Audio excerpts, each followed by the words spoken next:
What is more painful to me is that I see a government that's very in your face and very active when it comes to demolitions. But when you have these kind of things, we don't see any emergency response. We don't see any emergency protocols. We see that same commissioner on Twitter tweeting. We're not seeing men on ground. We're not seeing intelligence being given out early. Avoid these routes. Creating diversions, right? Having roads that operate like a valve system. I mean, if you look at the flooding that happened at the bottom of Third Mainland Bridge yesterday, you see the other side of the road was relatively free. And there's this whole idea about you are dumping waste, you are building on canals. But before any building is built, sand filling must happen.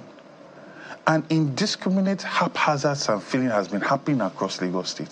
Look at Uru, for instance, when you are going up Third Mainland Bridge from the mainland, all on your left has been sand filled. I'm not sure if you remember, but there was a time where there was a significant amount of water there.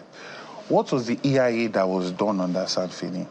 And is it surprising that water is now pushing back? Because the water doesn't have anywhere to go. You look at places like Ilubirin, the sand filling that happened there and how it's affecting Adeliji Adeli. You look at the current sand filling that's going on around Parkview, right?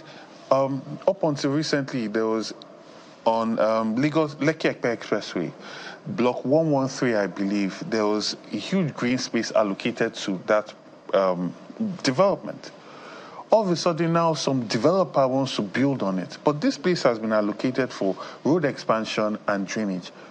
And the people that live there are fighting and pushing and making a lot of, bringing to our notice that someone wants to develop on something that's been allocated for green space.